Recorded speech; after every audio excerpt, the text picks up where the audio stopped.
Welcome to Dental Unscripted.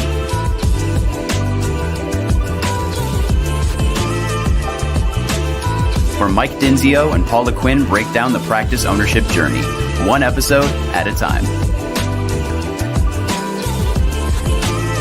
Starting up, buying, and running a successful dental practice.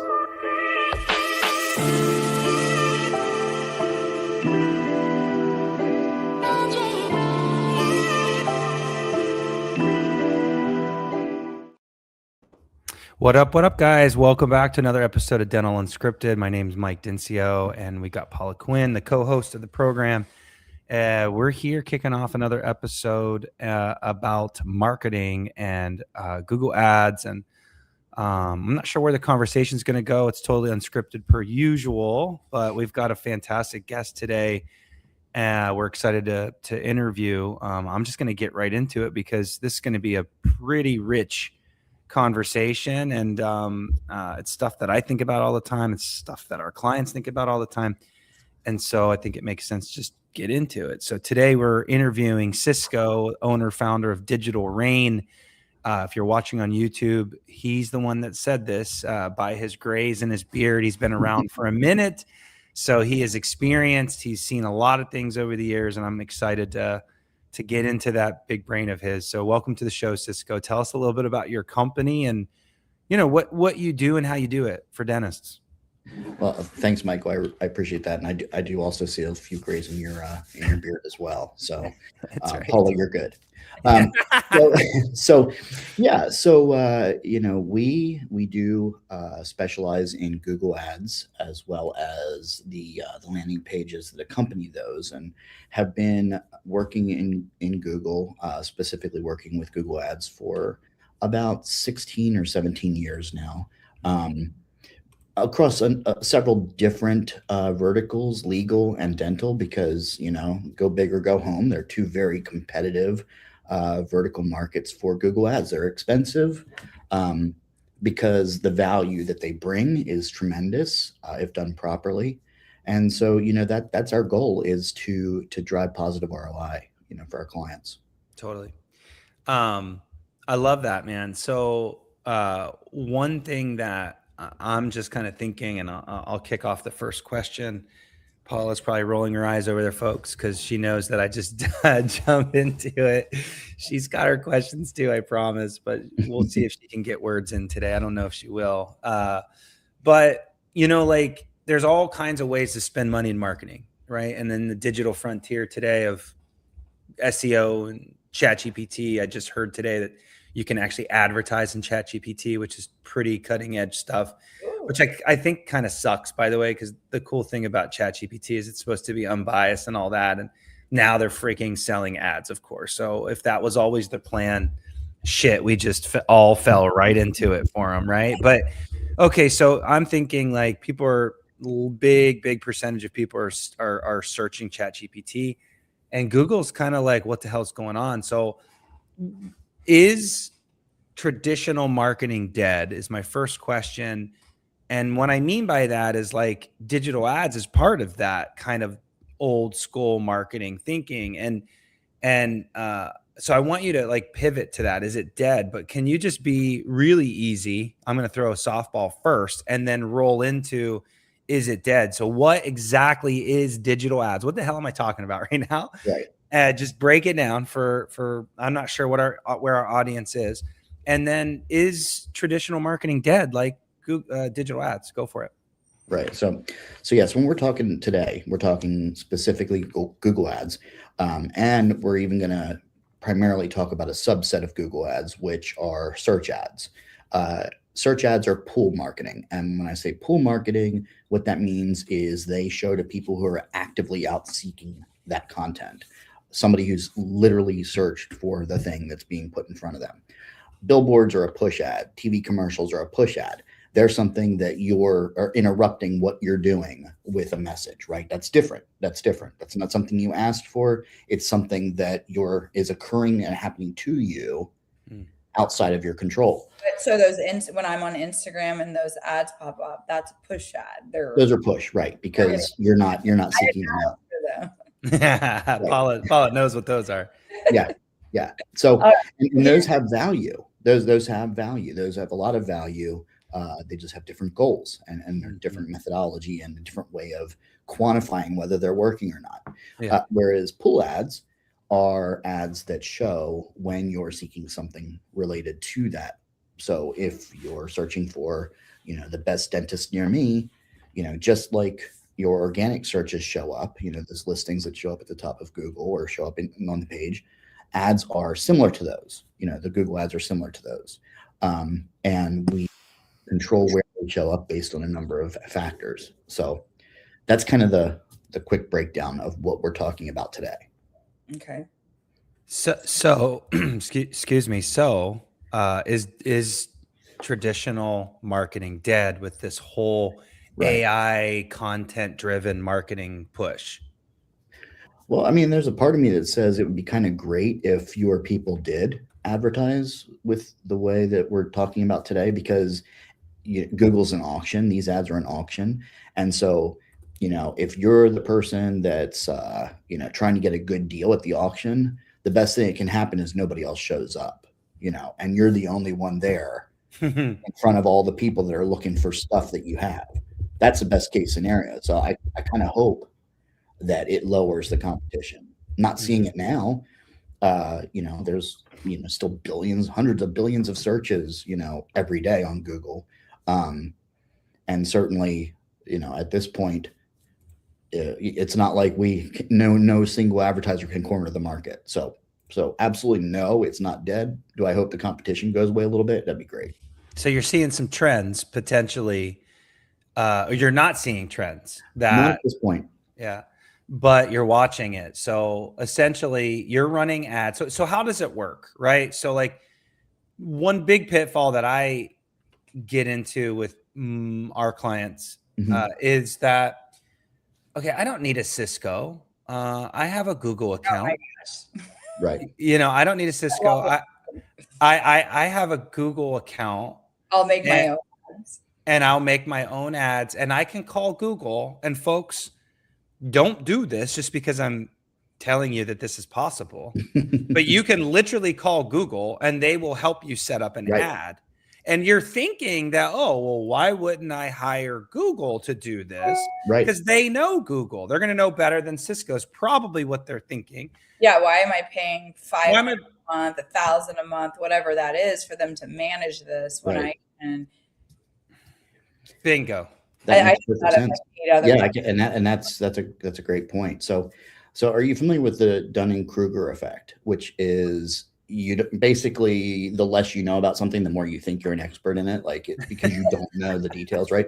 Okay, wait, I gotta coin this, because what is it again? It's Dunning-Kruger effect.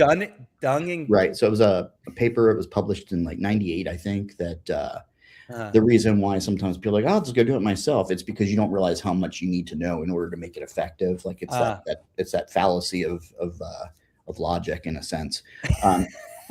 Google is a huge, huge victim of this effect, and its AI is a huge victim of this effect. And what I mean by that is, think of the Google AI that's making decisions about advertising as a salesperson. You're a dental practice, and you hire a salesperson, and you tell them, go to this convention, go and look in the crowd and find me as many good leads as you can find for my practice. And so this dental assistant goes out, or this salesperson goes out, and they go, okay, you over there, they look at the crowd and they say, okay, over here, do you people need a dentist? And they're like, yeah. And they're like, how much is it? And they go, we're looking for free dentists. And the salesperson goes, awesome, got all these people. Okay. But that salesperson never gets feedback from the dental practice. But they just got 20 patients. So now they're like, okay, next day they go back out to the same seminar. I know that the people that sat over there, they came in droves. And so it looks for the same kind of people. More free people? Awesome. Come on. And so this salesperson keeps bringing in all these leads, all these Medicaid leads, all these people looking for free stuff, all these people looking for their current existing dentist because they need to schedule an appointment. But it has no feedback from the dental office. So it just keeps getting as many cheap leads as it can because it knows that it's happening so easily. It's able to bring in hundreds of people and it thinks it's doing stellar. And that's exactly what Google does. It tracks what ads are generating phone calls.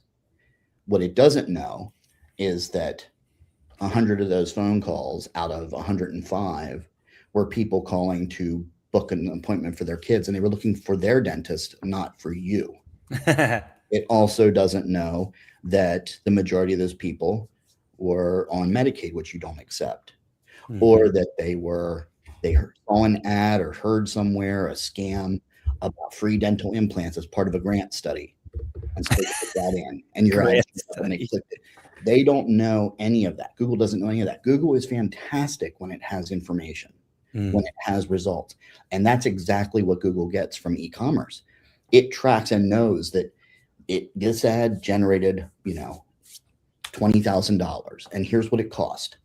What it doesn't know is when there's an error gap between somebody giving their information or calling versus a click, and it doesn't know that because there is no feasible way for most dental practices to have an integration between their booking system and what actually turns into a patient and Google's AI engine that makes decisions. Because if Google knew that 100 phone calls that it drove generated 0 business, it would change the algorithm. It would change what it's looking for, and it would try to find those people that spent $5,000, not spent 0 because they were turned down. So because Google doesn't have that information, it just guesses. So what you're saying, Cisco, what I'm hearing you say is that you're the bridge between the way Google works and the way the client needs results. Right. It's like a consultant where, like, sure, Google could get you a lot of attention, but they aren't on the phone meeting with you, going through the results, tweaking it, asking you if you actually got that patient, how much production did that patient give you? Like, did the patients show up? Were we able to even see them? What about, this might be premature. So Michael, you can, I don't know what's in your head right now, but no, you don't want to know. You really don't want to know. When I had my dental practice, I paid, a reputable company to do some Google ads. And I'm sure there's a lot that goes into it. How much are you spending? What is your call to action? But I hear this more than just from me. No one really called. Like I didn't get very many leads from it. What usually causes that? Or like, it's right. Both are not good. I mean, if it's people looking for free stuff or something, I guess that's bad. If they have a Medicaid or an HMO or something that you don't take, that's not good because you can't even see them. But sometimes a potential someone looking for something, and then you being able to have that time with them, you can sort of educate them and sway them in a different way. So at least that's maybe some opportunity. But what if you don't get any opportunity or very little? Well, and let me, and you make a great point. Let me address that last thing you just said, because as much as that sounds great, I have yet to work with more than maybe 1% of practices that their frontline team is trained and able to do what you just said. Sure. I've only worked with a very few that when the phone rings and somebody asks for something that they don't do, they're like, nope, we don't do it. Click. Exactly. Or they're trying to book an appointment. Oh, I don't see you in our system. Oh, maybe I have the wrong number. Okay, sorry, thanks, bye. Yeah. Isn't that so sad that any marketing you do comes down to who's picking it up? Oh, it's absolutely that's 80% of it. I'm the other 20. That's terrible.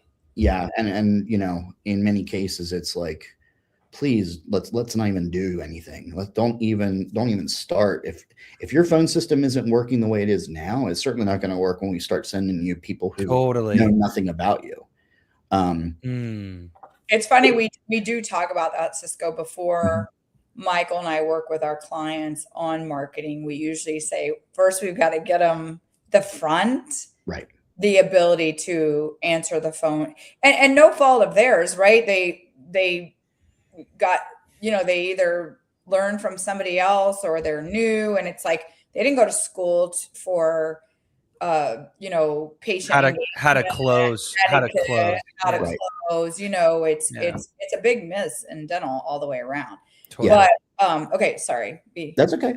No, and you're absolutely right about the number of phone calls, and that goes back to knowing, setting expectations. Like, I'm a business owner. I've been a business owner for a long time, so I know like how I look at things and how other business owners, I hope, look at things, but I don't necessarily think that they're always understanding that from, the conversations they're having either with Google or Google reps or people, helping to manage their campaigns. So the first thing you have to understand is you have to look at what's a reasonable return on investment in my business. Like, and once you have that number, then like that's your work backwards from that. And that gives you a reasonable expectation, because I can tell you this, if I could get you leads that made you $100,000 for only a few $1,000s, I would be doing it for me, not for you, right? Like, I'd be getting rich off of doing this, not managing it for other people.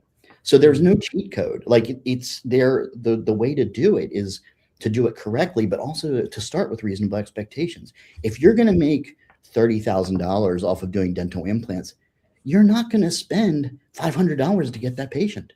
Right. What is that? Like, what else? Like, that is not realistic, because why would you not go get a loan, sell your house, sell your car, do everything you could, take all that cash and go spend it on Google ads and make $1 million off of, whatever. So, well, Cisco, though, like, we're talking, and I couldn't agree with you more, by the way, but we're talking about a lot of what our clients aren't doing right. And I couldn't agree more. They're not picking up the phone. They're not putting the right budgets in place. They're not spending enough money. But I do want to hear out of Cisco, why not all guys like you are created equal, I assume. Can we talk about some? So I'll give you permission to. What is digital rain? Like, why? Why is digital rain? Right. Maybe it's not digital rain. Maybe it's just, how do you know if you have someone that knows what the fuck they're doing? Sorry for my language. So that's a good. Okay, yeah. And I'll go back, but I'll move quick. So yes, the first way to know if you have somebody that knows what they're doing is if they set reasonable expectations. If they come in and tell you that you need 30 patients, if you tell them you need 20 patients a month and they say, okay, let's start with a $3,000 budget, that is not realistic. It's never going to happen. Phone calls are going to cost between $50 to $150 each, and it's going to take probably 3 to 5 phone calls to get a patient. So you are looking at a minimum acquisition cost per patient of at least $200 to $300.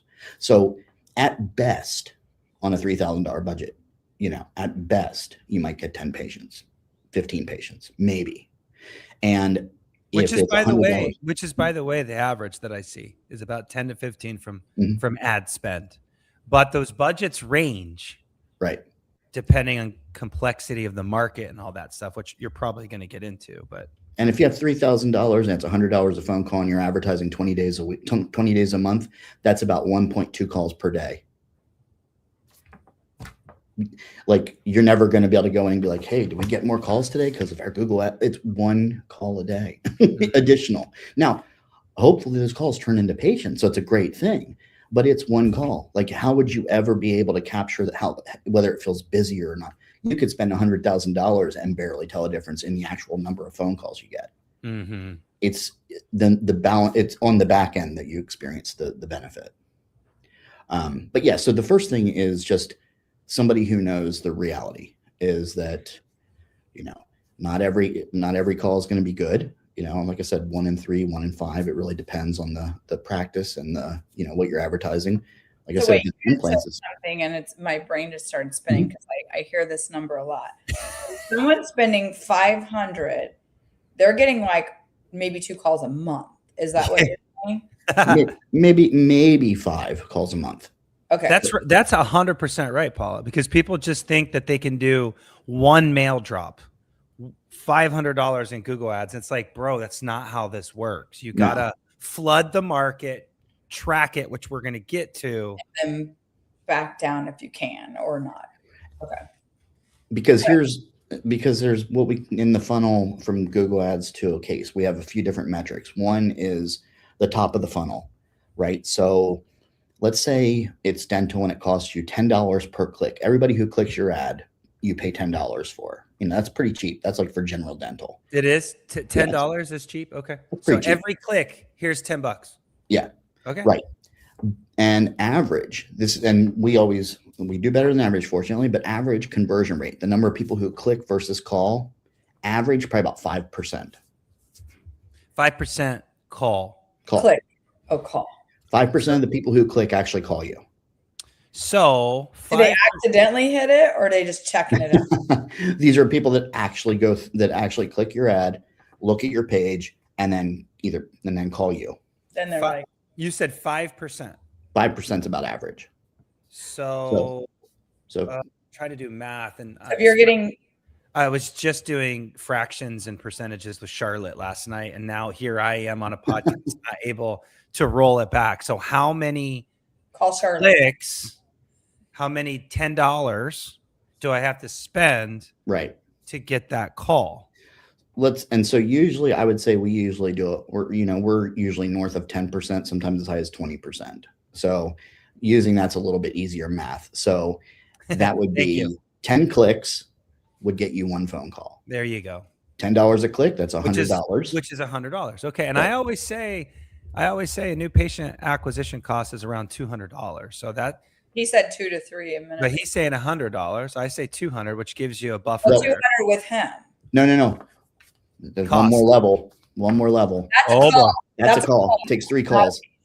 Oh, two of those calls were junk. They lived outside the area. They can't afford it. They were hoping you were cheaper. They didn't show up. Don't have your insurance, whatever. Right. So, so things, it's like you have to go right. And this is the other thing too, is pay-per-click. It depending on the market you're in, because again, it's an auction competition, that drives up the cost per click. It's not the cheapest way. Like it is not the cheapest way to get leads. It is a way. It's a good way. It's not always the cheapest way. I agree. But nobody knows what the cheapest way is until you try all the ways. And that's my whole thing. Mail, SEO, pay-per-click. Another marketing consultant that we know is all into Meta right now. Yep. Meta was dead a minute ago. Now he's telling me it's back. It's like, Jesus, this stuff's always changing. But to that point, you got to throw, my coin phrase, you got to throw 15 grand into the market in 3 months, see what works. Yeah. That might be light, but my poor startups don't have a lot of money. So 15 grand is like, what? Yeah, it's huge dollars. And you're absolutely right. Like it's everything working together. Like, you look at big companies. I mean, there's a reason why they do everything. It's not because one of them, doesn't work better than the other.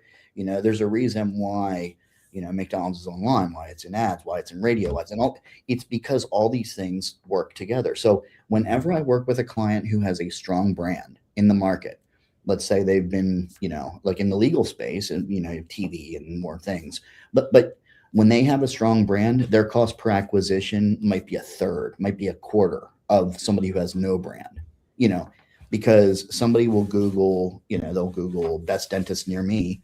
And if it's a name that's been in the market for a while, when they land on the landing page or on whatever it is, they're like, oh yeah, I remember this guy. I'll give him a call. If it's somebody they've never heard of, then they're less likely to call. So your cost per acquisition goes way up. Got it. Does it matter? Because I heard this too, and this is back from when I did it. When someone does your website, they try to obviously have you do Google Ads. They said it's better if they do it than a different company because they know how your website is written, your keywords and different things. Great question. So they have like a better in on how to make the visibility greater in the marketplace. I guess. Yeah, I don't recommend using your website at all for ads. Because the website is written. There's an unscripted soundbite I'm liking. We're gonna have to put that one up on Insta. Okay, say that again, please. Yeah, I do not recommend using your website for ads. Very rarely. Like if you're doing The e-commerce, actual website or the website company? the website, period. Oh, okay. No, they didn't say that. They said they should do my Google ads because they're managing the website. Is there an advantage of managing both? So so try not to look at like step away from what it is. Like step away that it's ads and a website. Okay. And look at it more as you have, let's say you have a regular ad. Let's say it's a newspaper ad, like old school. And now you have an ad, you have a storefront, and because that ad, somebody walked into your storefront. Now what they land on is the person that they meet at your store. You want that person to be awesome. You want that person to ask questions like, what do you need? How can I help you? What challenges are you having? What are you looking for? Why are you here? Like they need to understand what that person's looking for. And then they need to then be the solution to that problem. Right. And that's what a landing page needs to be. It does not, that's why I say don't use your website generally, is because a website is written to appeal to everyone. It's written for SEO to rank high in Google. It's created for a whole bunch of purposes different than the ad, the specific few lines of copy that were that were there because of what you searched for.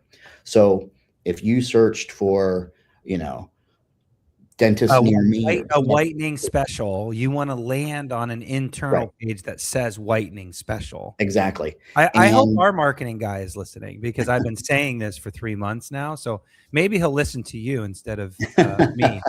But that has always been the number one rule. Don't take people to home pages. Right. Take them to what they need to hear because you just broadcasted what they were interested in. It's called message matching, right? You want, look at the landing page as an extension of the ad. So whatever got them to click, you now need to deliver very specifically. And otherwise there's confusion, right? Right. Exactly. The way we do it, as an example is like, if you did let's say whitening, you land on a page that's like whitening specials, like you said, but then it also has another level even that says, basically, why are you here? Like, what are you looking for? I want to feel more confident. That might be one choice, whatever it may be. And there might be other choices based on that psychographic, that person that you need, but you want to give people an opportunity to choose. But all that copy needs to go to what they're looking for. You're trying to solve their problem. This is what gets them to go from a click, which we already established is expensive, to a phone call and get that conversion rate up. Another soundbite. We are literally nailing soundbites right here. Here's well, good.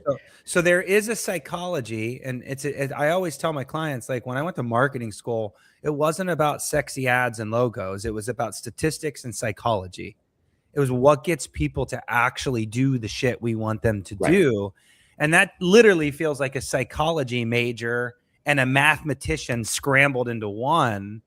But that's literally it. The technology of a website is not what gets it to happen. So can we pivot then to call to action, because it feathers beautifully into what you're saying right now is, okay, we got someone to look at our ad and then we took them to an internal page that's talking about the ad, and now they're on your website. So how important is call to action on that internal page? Is it important? Is it not important? How aggressive? All that stuff. Super important. I mean, ads are important. Landing pages are probably even more important where they land. Getting clicks is super easy. Getting the right clicks a little harder. Getting the people who clicked to do what you want them to do, which is contact you, super hard. And that's where the challenge comes into play. That's where all the money gets, left on the table, is when you don't do a good job of that. So that call to action. Question of why a dentist shouldn't do it themselves. Yeah. Kind of this, because it's like you're throwing money to Google, but then you get a click, but then where is that click leading? And then what is that saying when they get there? So you could just be throwing money out the window. That's literally, you're just buying clicks, but it's just going into the toilet. Yeah. If I'm getting you a patient for $300, I bet if you do it yourself, it's costing you over $1,000, easy, but way over. It's no, of unlikely course, that based on this conversation, of course, it's going to be a 5x right there. right. And you'll never know having why. it. What's that? And they'll never know why. They'll never know like Yeah. whether the people searching why. Why is it so much? Well, probably because dentistry is it has one unique nuance that I have not seen in any other market. Okay, so call to action. Any fun tips there? We are getting. This is such a great episode. I love this episode. So call to action, Paula. Where's your head at? Well, I think it leads. I want Cisco to answer this, but I think it leads right into, because what he said is you're clicking. What are you getting? I think this leads right into tracking, and I have like a multi-level tracking brain. When dentists say something's not working, Right. I go like 3 layers deep. But I want to make sure that we talk a little bit about on your end what that looks like as well. Yeah, because those are similar. If you have a call to action, then you probably can track better, easier. Why don't you tell us a little bit? Yeah. Because it's the same. Yeah, it's kind of the same thing. Okay, so the first thing to understand is 80%, big number, are looking at your site, landing pages, ads on mobile. Very few on desktop. So that's really important. The ones that are looking at it on desktop are probably the other dentist across town checking out what you're doing. The real patients, the real prospects are on mobile. People on mobile generally. Or maybe we're just old, Cisco. I like using my computer. Wait, we've already identified that me and Cisco are Right. old and you're not. So I don't know. We talk about this, not you. Right. Yeah, exactly. So 80% on mobile, and at least 50% don't want to fill out a form. They want to just call you. Right. So that's 1 out of 10 people, that's basically almost nobody is on desktop that's going to pick up or that's going to fill out a form. And that's the thing, is the call to action should usually be a phone call. That's what you want to drive people towards. Plus, do you really want to be chasing people? Like when leads come in, if they come in by forms or anything else, you end up chasing people. And if they book their own appointment, they don't show. We need to talk to people. And we want them to what about a text? What about instead of, because some people just want to say text or call, but I'm thinking like I'm a dentist, or I'm thinking about like Next Level, and they click they're on an internal page, and then a banner pops up or whatever and says, why don't you just have a conversation with us? Mm-hmm. Text us to set up an appointment. Like text, call, whatever. It's just kind of like outbound is what you're saying. But then there's a lot of theories of like providing something, giving people something also, and kind of warming the person up. So is it better just to tell them what you want from them, or is it better to just like give them a resource? And this Gen Z kind of character, back to psychology. It's like, what do they want? Do they would want to be pushed, or they don't want to be pushed? Like, is there any tidbits on that? Yeah, that's a great point. So the higher ticket items lend themselves more to that. So if you're talking, like all on X or something, then yes, there's a real potential there, that, somebody's not just going to click on your ad and call you and be like, yep, I'll be in for $40,000 worth of, implants. That nurturing all that totally makes sense in that scenario. If you're talking about, whitening or just general dentistry, no, there's, we just want that. We want that click. We want that information. Again, going back to cost per click, cost per lead, all that. Google is a super expensive way to build your marketing list. Don't do it. Like, unless you're doing implants, don't do it, because the numbers just won't shake out. Like, once you get down through the funnel and the revenue that's realized by it, it just won't make sense. It has to be super high ticket. Okay. Well, then that tees you right up to where Paula was going on.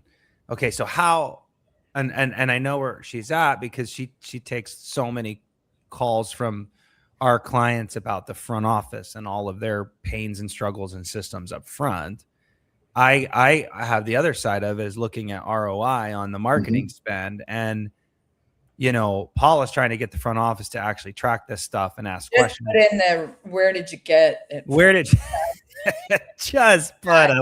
just put something in that box? I just got on someone the other day, and everything said friends and family. I'm like, you have a lot of friends. Aren't they a patient in the practice? Right. Well, yeah. I'm like, then put their name. Yeah, What, exactly. what if Paula referred 10 people this month?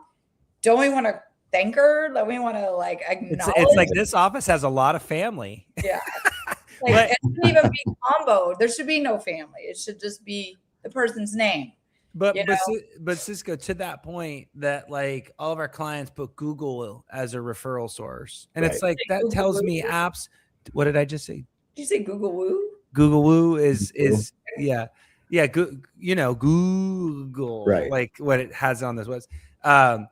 That's the referral source. That tells me nothing. Right. I want to know, is it a whitening campaign? Is it this, that? But that's me. That's how I would do it. Now, if we could just get our clients to get away from Google and say, is it a Google search? Is it the paid clicks? Like, I hate when I see $3,000, $4,000, $5,000, $10,000 of spend, and I can't tell how many patients I got from SEO, from ChatGPT, from your stuff, the clicks, from the mailers, like, sorry, I took it off. I mean, like all the Google stuff that all of you marketing people are doing, SEO, pay-per-click. Yeah. Like, how do I know who's responsible here? Yeah. I hate that. It was John Wanamaker. I don't know if he was the retailer in the early 19th century who said, I know half of my advertising is waste. I just don't know which half. Exactly. It's a famous, famous quote in the marketing world. We need to look that up. That's a brilliant quote. It's 100% true. And so, and we already established that Google isn't looking for us for lead gen, is not looking at ROI. It's looking at, who called, regardless of the quality. And, obviously zero quality still counts for them. But you definitely need to be tracking all your phone calls. You need to have those trackable numbers. You need to know where they're coming from and which ads they're coming from. We use CallRail for everything. I can't imagine even beginning a campaign without having that in place to track it all. Because you'll just never know. Otherwise, you'll have no idea. So yeah, we track everything. So, but like, Cisco, get into that just a little bit, because not all of our clients or not all the listeners are going to have Cisco. So how, or what should we be expecting from our guys like you to track this stuff? Because I hate the conversation. Oh, I got you 15,000 impressions. Okay, thanks. But how many patients? Like, how do you do that? Is there hacks there, or maybe you can't share your little tips and tricks? But it can't be it can't be that difficult to track the forms or the landing page activity, and like, what should they be doing for our folks? Like, the good news is, and it's a great time to ask this question, because it's gotten so much easier with AI transcription. It used to be, a process. Like, I've listened, I can't, probably tens of thousands of calls, phone calls, intake calls. And you kind of had to, like, in order to understand, like, what is the actual value? What are the real people saying on the phone? What are the issues that we can raise to the clients? And like, you guys got to stop saying this. You're losing leads left and right because your people aren't answering the phones or whatever.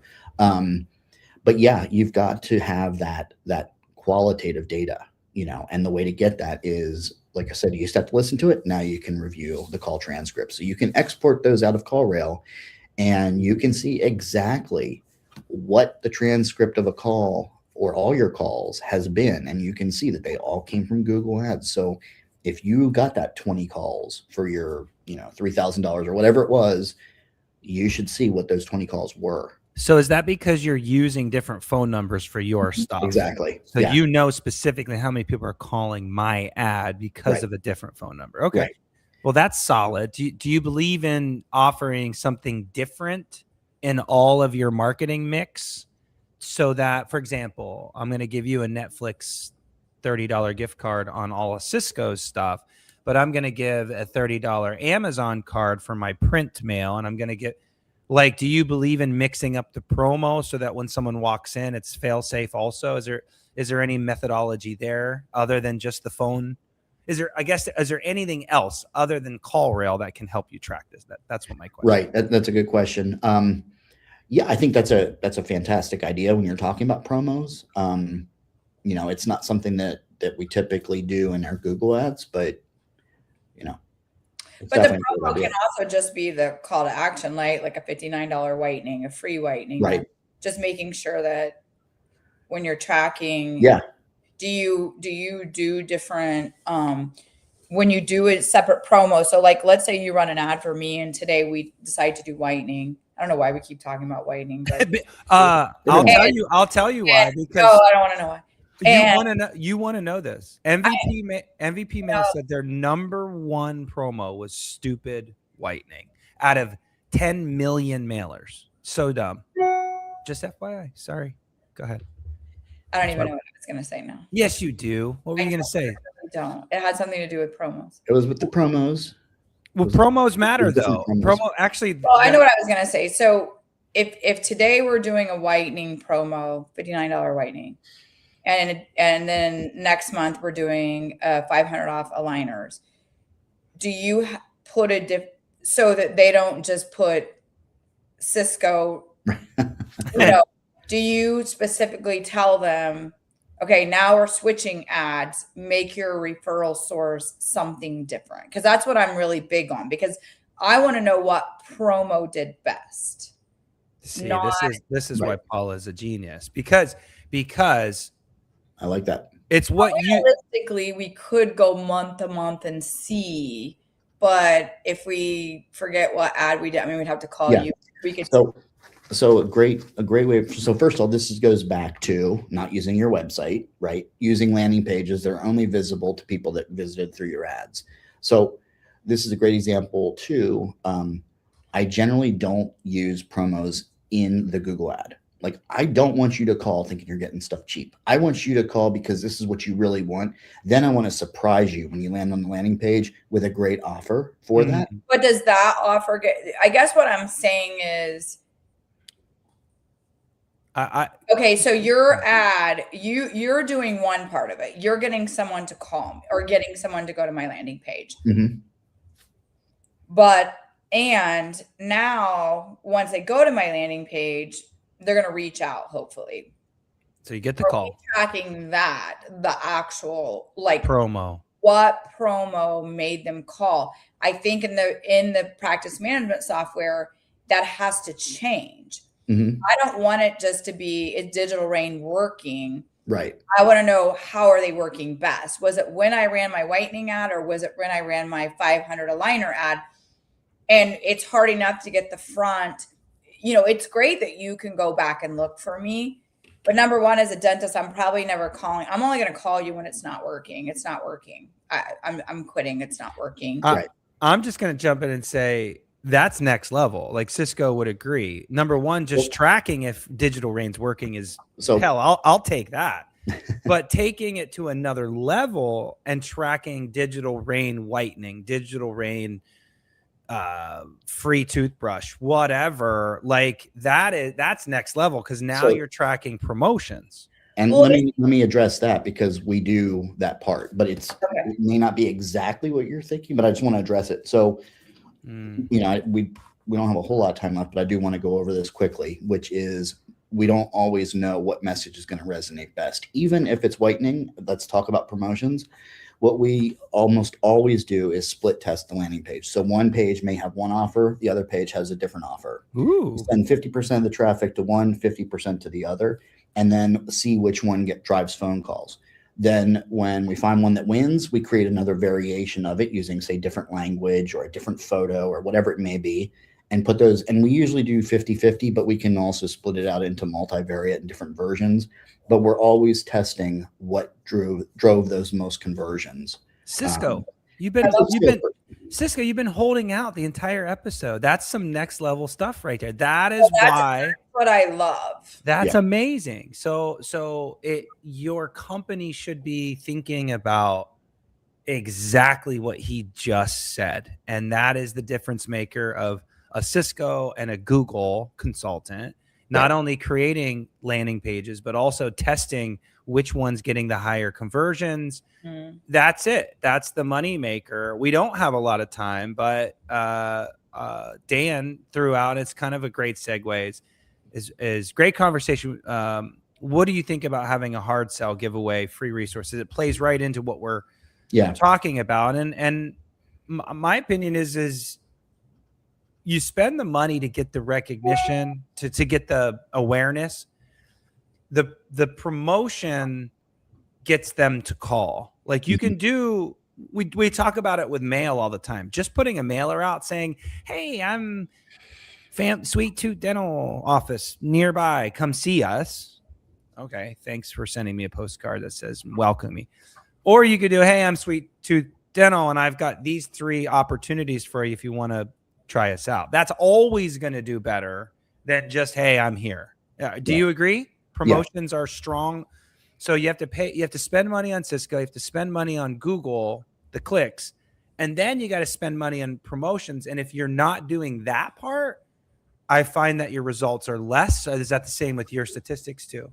Yeah, definitely. When you do a promotion, almost always a stronger response. Like I said, I generally don't do it on the ad itself because I don't want to pay somebody to want to get something free. I want to get the highest quality click. And so dangling a low price, you may get people who are just clicking because they see a number that seems low or an opportunity or something that seems low, but then surprise them on the landing page. Because at that point, once they've clicked, you've already paid for it. Now you want to do everything you can. No, nobody talks about the surprise on the landing page. Let's put an end cap with this conversation. Give me one solid example of what a surprise looks like. Like surprise, give us an example of what it would say in the ad, and then they land, and then that's the surprise. Give us an example, because I've never heard that before. I think it's genius. Yeah. So in this scenario, in an ad, I would lead with authority, lead with credentials. If you have a practice that's been around for 20 years and you've done, 10,000 crowns, whatever it is, lead with that authority. Then when they land on the page, that's when you hit them with, 999 crowns or whatever your offer is. That's when, now that you've paid for it, you do everything you can to get the lead. So I see what you're doing there, because if you lead with authority, you're getting the right customer, because if you led with the promo, you're getting shitty customers. That's kind of that's the theory. But then when you land on it, okay, there's no shitty customers. That's not what I mean. Paul's about to yell at me. I'm making a point. Right. So you lead with authority to get the right calls, right clients that you're trying to attract. And then on the landing page, you offer a sweet deal that gets them to actually call. Is that the theory? Exactly. I love it. You're doing everything you can to get the right people in the room. And then once they're in the room, you're selling them however you can. Dude, Cisco, your name and reputation, what am I trying to say? Precedes you, my friend. That was a fantastic episode. I think it was knowledge-based. I think it was rich. I think you provided a lot of value. I hope you get a lot of calls from this episode. I think you come highly recommended, and I think we're even working on some of our clients together. So thanks so much for giving us your time, investing your time and knowledge with us. Always fun to talk about this stuff, and you guys have been great. Really appreciate it. That's great. Well, folks, if you're getting something out of these episodes, please like, subscribe, all the things. Would love more reviews. It helps our program get more popular. And reach out to Next Level. Like, we don't give ourselves too many props, but Paul and I love what we do every day. We help lots of clients make better decisions. It's right on our website in the first page. We help doctors make great decisions, and we'd love to be part of your team. So reach out, do make that call. I don't have a $99 special, but we will take great care of you. So thanks so much for your time today and listening. And Cisco, thanks again. We'll talk soon. Thanks so much. Okay. Bye, guys.